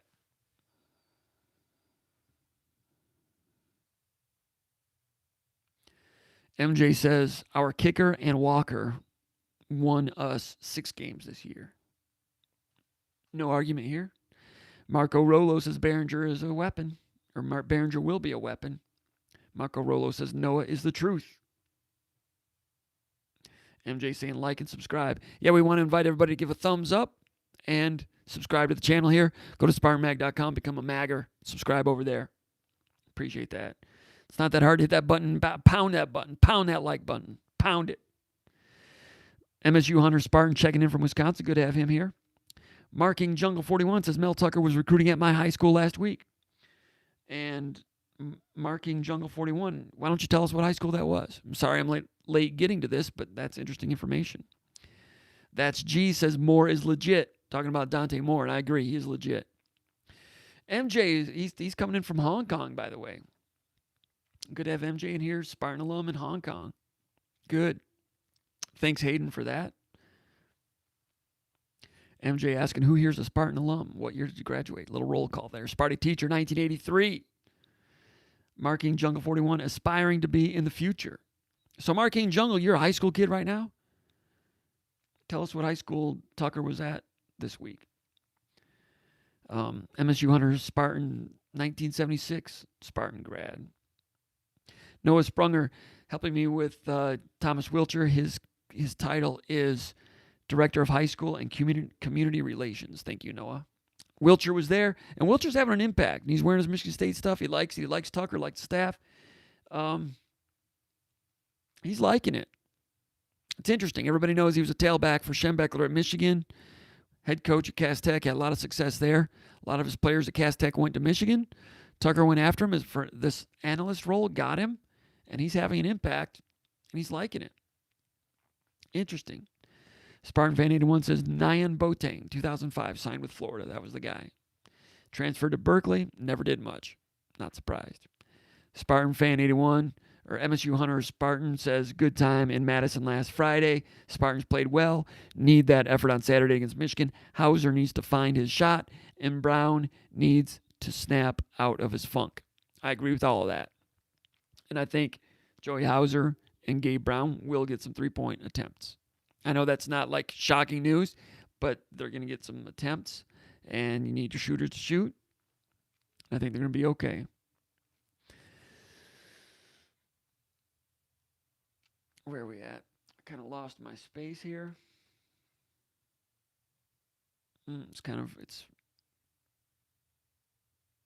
I've lost access to the live chat. Let me refresh it here. Like I said, I'm on my backup laptop. I think they're all gone. Oh, here we go. They're over here.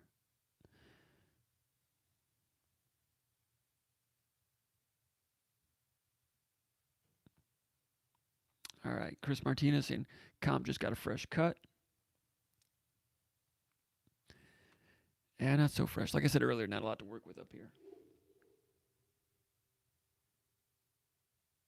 Marking Jungle 41 says, my school team down here in Georgia has got a couple of people who might end up at Michigan State. Tuck just came and talked to them. Well, Marking Jungle 41, if you see Tucker in the hallway, go and say hello to him. I'm not telling you what to do. I'm just saying go give him a go green. He'd appreciate that. I'm not directing people on what to do. I'm just saying don't be shy. He's approachable. Tell him you're a Spartan fan down there in Georgia. He'll probably take your phone number.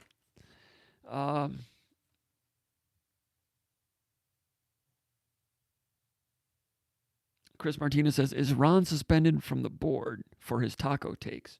I don't know what that means. Talking about Ron Armstrong? No. I don't know who you're talking about. Cameron Trigg says, are you still confident Michigan State will land Jarek Broussard? I was more confident last week. That's before we detected that Oregon had really made it a successful push. And he visited who else? TCU. So less confident than last week. Last week I had Michigan State up over the 51% mark. Now I don't have any reason. I'm thinking 33, 33, 33 right now for those three schools. Michigan State's got a chance to have a knockout visit this weekend. I think Michigan State will have a knockout visit. If he's okay with the weather, I think Michigan State will show him a lot of what he's looking for. And they'll tell him you can be the next Kenneth Walker. So unless he fell in love, Oregon can show a lot of great things too. He's already gone out to Colorado to play. That's just a little further. Distance is not really a factor, although he's looking at TCU. But no, I'm not going to say more than 50%. I'm going to go 33, 33, 33 on those. Brad Fashenko says, thoughts on going back to 8 conference games versus 9. Talked about that earlier. John Elke, 1979 Spartan. Been a nice year to be at Michigan State, wasn't it? 1979. DMC says, I honestly would be okay not seeing Ohio State every year. And I second the question on Jarek Broussard. Broussard, 33, 33, 33. That's the way it looks to me right now. Point well taken on the Buckeyes. Cameron Trigg says, are there any guys that could be close to committing soon? This weekend, I wouldn't be surprised if, with all the falderall that's going to take place, if somebody goes ahead and commits. Noah Sprunger, I think he wouldn't mind me mentioning that he thinks that possibly Malik Hartford, just hunch. He thinks Hartford possibly. I don't know. I wouldn't.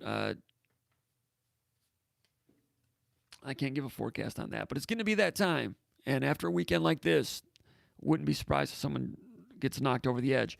The thing is, a lot of these guys are from different parts of the country. So,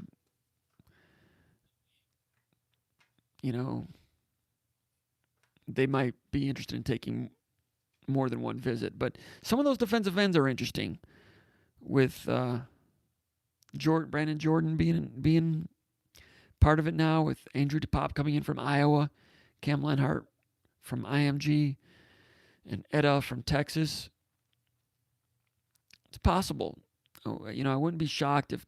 Wouldn't that be something if Jordan's the first guy to ring the bell for 2023? It's possible.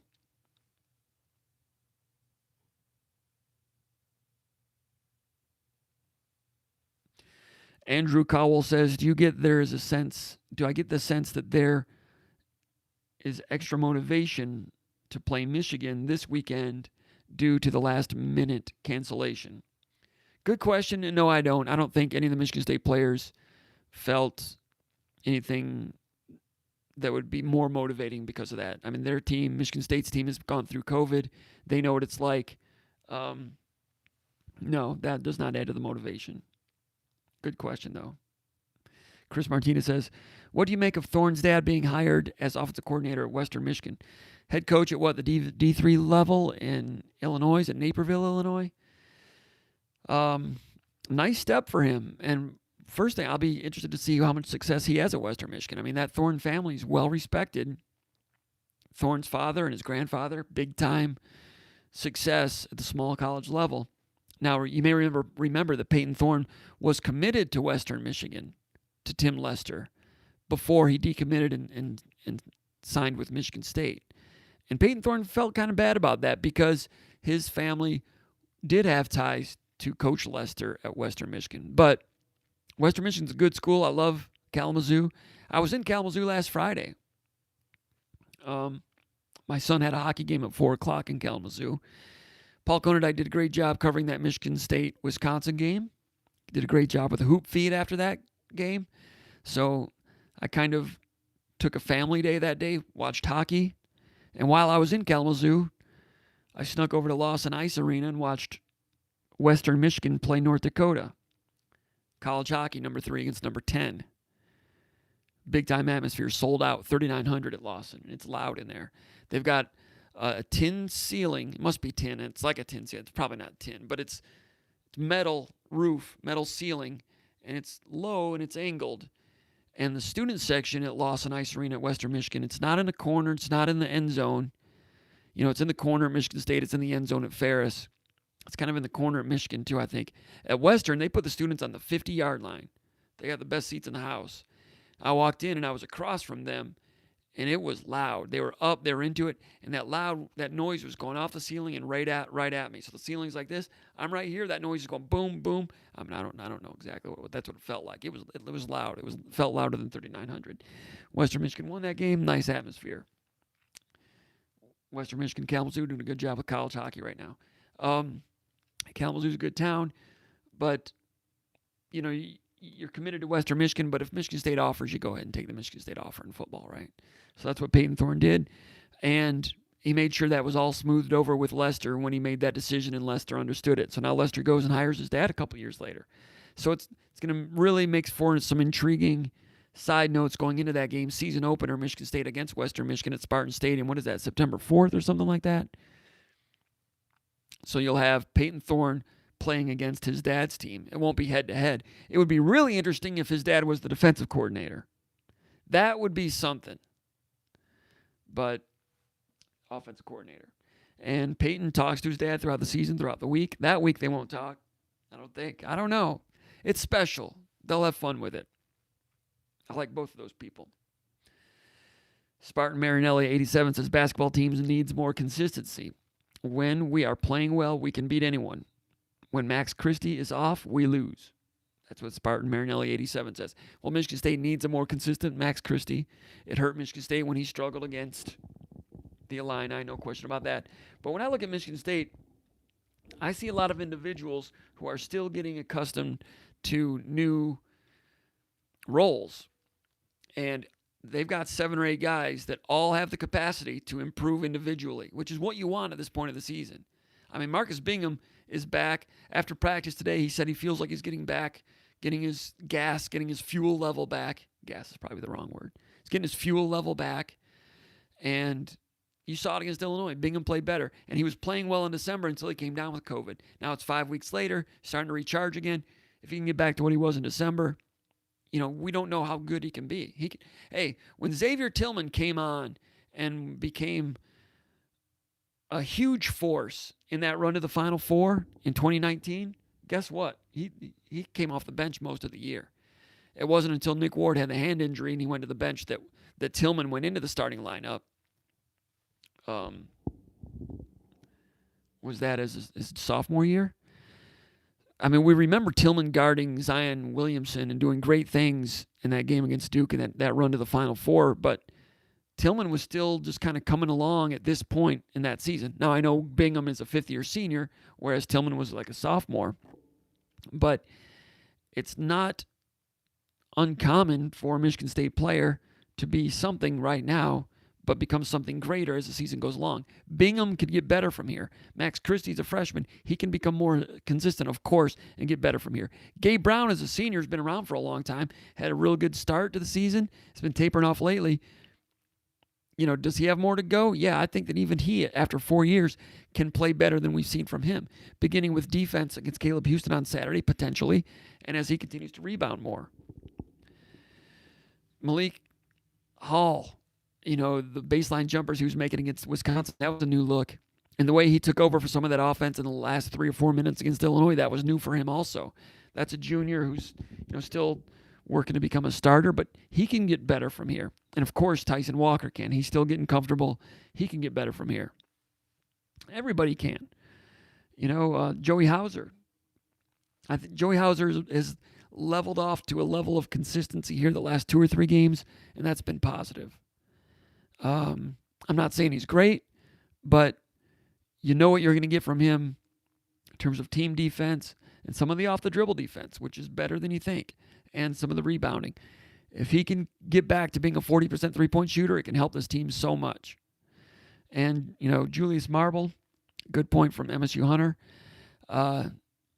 Marble was excellent in that game against Northwestern to the point that people thought that he should have played more.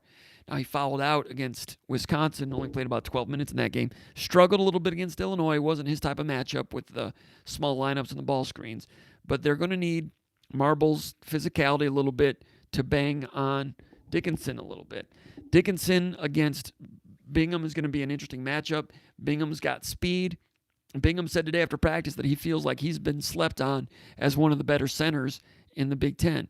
So he's going to want to go out and prove that. He's done some really good things this year when his fuel level is right, especially with ball screen defense. Hedge help recover back to the rim protection, ball screen defense. Bingham very good at it. Bingham's going to have some open shots also. Do they want him to step in and shoot that 17-footer? Because Dickinson's going to leave him all alone out there because Dickinson does not get out to high hedge. He does not impact the ball screen. He doesn't get out there. He plays back. He kind of Shaq O'Neal's it. And that's tempting for Michigan State because Bingham's going to be all alone. Maybe they'll let him shoot 1 or 2. Michigan will be like, be my guest, go ahead and shoot it. Bingham can make that shot. He made a face-up 17-footer. Was it the last game or was it against Wisconsin? I think the Illinois game. Oh, he hit a three-pointer against Illinois, first basket of the game, 3-0 lead. Was wide open. It was a shot clock down. I can't remember. But that'll be open. You don't want him taking 30 shots, of course. But Bingham has a chance to make a statement of sorts against a very good player. Dickinson looked very good against Indiana, looked very good in the opening 10 minutes against Northwestern, then kind of disappeared a little bit, had foul trouble. He's got a real nice left hook shot. He's developed a right hook shot, and he's got nice face-up touch. Michigan State's going to try to run him in the full court. That's what they like to do against all big guys going over the years. So Bingham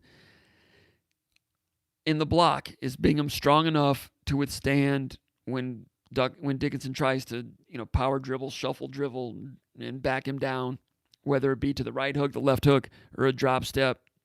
Can Bingham stay strong and contest without fouling? We'll learn more about Bingham in this game. He's guarded him before, felt like he was okay.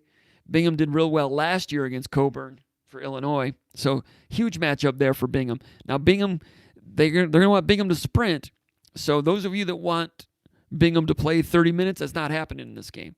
He's never been great in terms of his endurance, and he's just working to get what endurance he had back to the top level, which for him is still not a lot since COVID. And part of the, Michigan State's going to want to get out in transition, which means the center has to sprint. And if the center is sprinting and then on defense, getting in that low post wrestling match against Dickinson, Bingham's going to play hard, but it's not going to be more than 20, 21, 22 minutes. It's like a cheetah. The cheetah and the Serengeti, they can run fast, but not for very long. So you gotta conserve that fuel mileage. And so that's why Marble's got to come in, give him good minutes. And I think Sissoko's going to have to come in and bang with him for 2 minutes in each half. And all those minutes are important. Big game. It's fun to have big basketball games back with the crowds involved again, isn't it? Isn't it, people? Fabulous. So Spartan Marinelli 87 was saying the basketball team needs more consistency. I agree with that. And I think, we've seen all those individuals play well, but they can all raise their game. They can all aspire to become better individually and then collectively as Izzo gets into teaching and getting wringing the finer points of defense out of this group. And I think he's got some good things to work with. But those point guards got to take care of the ball. Hogard and Walker, it's still unclear who's the main quarterback. They've been pretty. You can win with either of them. They have different types of talents. They can plug in differently against different opponents. That's new territory for Michigan State to do it that way under Izzo. I'm not saying it's the wrong way, but it's different. Maybe he's looking to see if one of those two becomes the man. Hogard is a guy that's 6'4", can play defense. He's very confident to the point where they'd almost like him to be like, dude, okay, you're good, but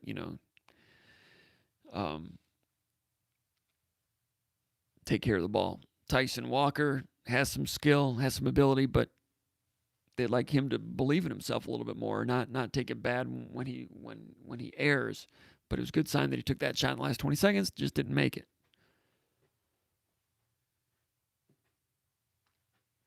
Noah Sprunger says, it's my personal opinion that Coach Jordan could potentially be the coach to land Michigan State their first 5-star of the new coaching staff's tenure. Boom. Boom. Noah Sprunger, ladies and gentlemen. I can't argue with that. What if he did? What if Brandon Jordan becomes the first Mel Tucker assistant to land a 5-star? Be interesting.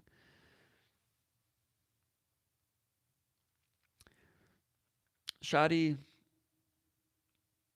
Elasadi says, I'm sorry if I pronounced that incorrectly. I tried. It's a cool name. I hope I got it right. He says, do you think Coach Mel will force Scotty Hazelton to change his scheme for next year, or should we expect the same scheme? That's a good question.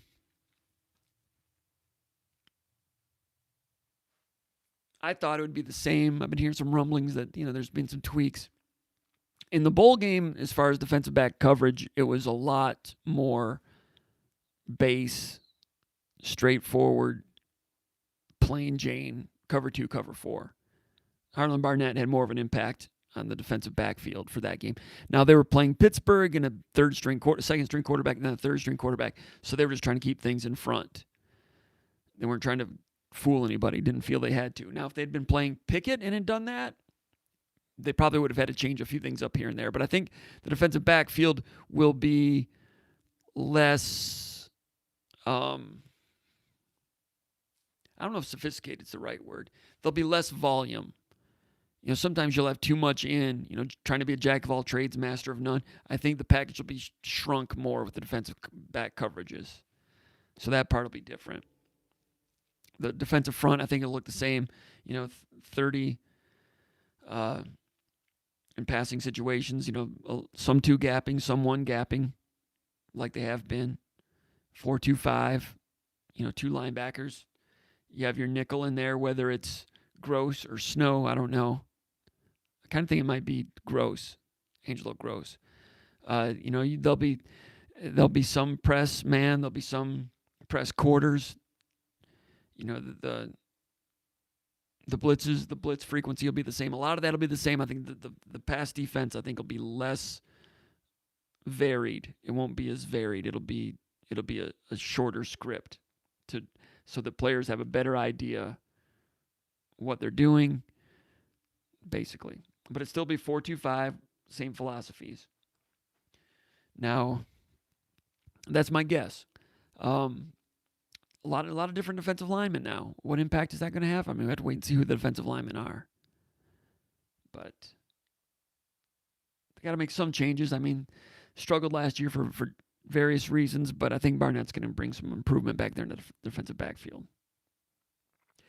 YT Sparty says, what about the issues with Tyson Walker? This is an issue with guys not growing in the system. Tyson going after Izzo is off-putting. I didn't think Tyson went after Izzo, did he? I didn't notice that. I noticed Izzo yelling at Tyson Walker, didn't like that, something about that last shot in the last 20 seconds, and I discussed that a few minutes ago. But Izzo likes Tyson Walker. Issue with Tyson Walker? He was 3 out of 10 the last game. Missed some shots, but he made some really nice athletic finishes. Was that the Wisconsin game? Walker's been good. Maybe I expected him to be a little more slick on a regular basis. He's been pretty good. He can get better. He's been better than what they had last year. There's room for improvement. He can do it. But issues, I don't know if there's any issues at this point. He's functional, trying to become better than that. And he's got the capacity to become better than functional. He's making a transition from playing Northeastern and playing Northeastern's schedule to playing Michigan State's schedule. It's a transition. And he's thin. He's not weak. He's wiry, strong for a thin guy. But still, there's a process there. YT Sparty says, playing at Illinois is the worst. That place seems like a zoo. Maybe Purdue is as bad, but I don't fear any other Big Ten arena. Gordon Tanoda says, I totally agree. Gordon Tanoda says, the Fab Five never existed. Yeah, Champaign, and basketball is huge in Illinois. It's huge in the state of Illinois. Underrated fan base. I heard Robbie Hummel's podcast with, was it Goldman? Talking about the craziest fan bases. And they mentioned, Illinois being there. It's kind of underrated. And I agree. Everybody knows Indiana has a great fan base. Everybody knows that Purdue has a great fan base. Everybody knows Kentucky has a crazy fan base, big, giant fan base. I mean, they treat their players like the Beatles, over the top. Louisville has a very good fan base. Those states are basketball crazy. Indiana and Kentucky and Illinois. Illinois is as basketball crazy, almost as crazy as Indiana. As far as college basketball goes, almost as crazy as Kentucky. Not as crazy, but big numbers, big support. Here's the difference. In Kentucky, you've got Kentucky and Louisville, two teams. It's not a 50-50 divide, but it divides the fan base.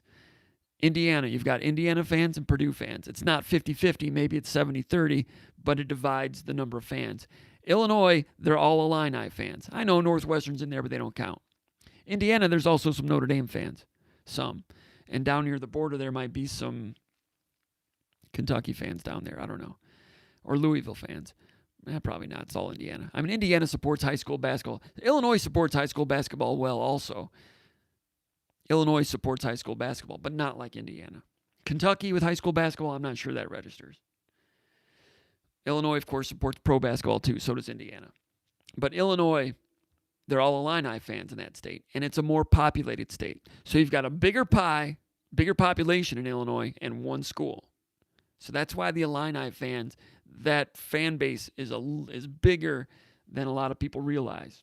And when you pack them all into that stadium when Michigan State visits, It's an atmosphere. They're into it, and they're knowledgeable too. I mean, some of you guys probably can remember. Some of you are probably watching that are from Illinois. In my experience, when I went to Michigan State, I met a bunch of people from Illinois, and they all knew basketball. I've had people that worked at Spartan Magazine, Jeff Carson, Dan Shalin, Illinois guys. They knew basketball. You know, Illinois, it's a basketball state. People don't realize that, and it shows itself the way that that arena gets lit for a Big Ten basketball game. YT Sparty says, for how badly Michigan State played, it was amazing they hung with Illinois and were one free throw away from being tied at the end. That's true, but remember that Illinois was shorthanded as well.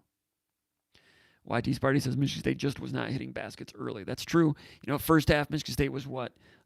11 out of 30? What were they? First half in Illinois, Michigan State was 8 out of 27 with 9 turnovers. 8 out of 27, 9 turnovers. You do that, you're fortunate to be only down 14 at halftime in that situation.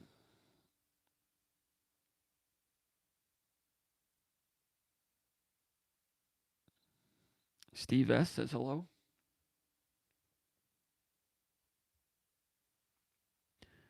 Gordon Zanona says, how can recruits afford to pay for all those non-official visits, unofficial visits? Are they reimbursed? They're not reimbursed, but you raise a good question. And I don't know the answers to all those.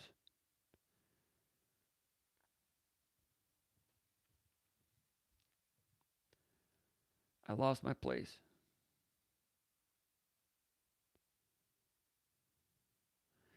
Steve S. says, any chance Michigan State ends up back in the division with Wisconsin again? We had a great rivalry with them on the gridiron and once on the basketball court with Bo Ryan. Divisions, I'm not sure there will be divisions if they're talking about just having a championship game. It might end up like the Big 12, where just one big division. You play your games. People don't have even schedules, and they just take the top two and play in the Big 10 championship game. I'm not sure there's going to be divisions. Maybe I read the memo wrong. Jason K. says, any info about the upcoming signing day week? It is signing day next week, and I'm not expecting Michigan State to sign any more players, so I don't think there's going to be anything new.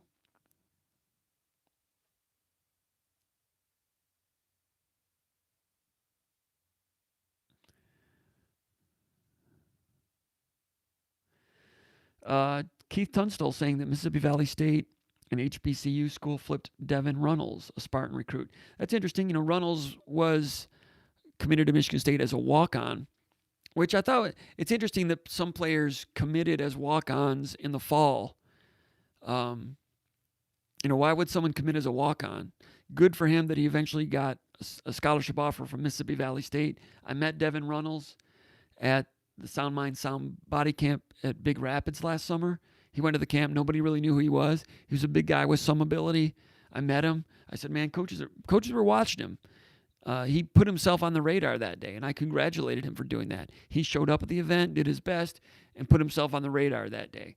Michigan State liked him, stayed in contact. He didn't offer a scholarship, gave him an offer as a walk-on, and that might have, you know, that when it's on social media that he commits to Michigan State as a walk-on, that probably helped put him on the radar for some of these other schools. Now, I watched his senior film. He's a big guy. He doesn't move that well. He's got a ways to go. He is a project. He bends at the waist a little bit. He's not perfect. For his size, if he had lower body stuff, he'd be a scholarship guy at the Power 5 or Group of 5 level. Not quite there yet, but good for him. I hope he does well and takes advantage of that down at Mississippi Valley State, gets the school paid for, and I hope he has a great life.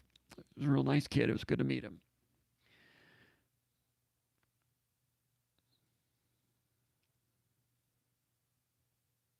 YT's party says, yeah, we can get him back. He'll be like a JUCO. You know, that's true, but like I said, I'm just not sure. I would be really impressed if he improved his gait well enough to be a Big Ten offensive lineman. I wish him the best. Maybe he'll prove me wrong. MSU Hunter Spartan says Jaden Reed was at Western Michigan also. Good point. And not a coincidence that a guy that knew the Thorns that well ended up at Western probably. Got a feeling that the Thorns might have clued Tim Lester in on Jaden Reed.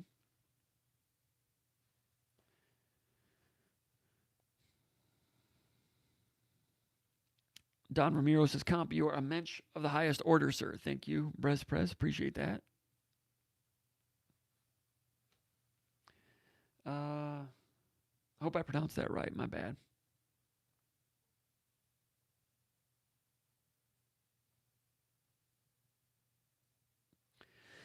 Don Ramiro says, tell Coach Izzo that some of his fans enjoy when he gets into one of his players' faces. Reminds me of when my dad used to unroll the papyrus rolls only to proceed reading the riot act to me.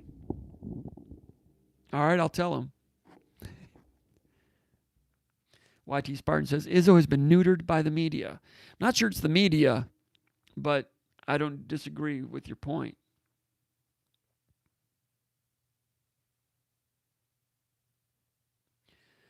Don Ramiro says, if Dante Moore commits to Michigan State, I'll go Crackers. YT Spartan says, has he ever asked how often he does chew with the spittoon on the shelf? Oh, that thing? Once in a while. I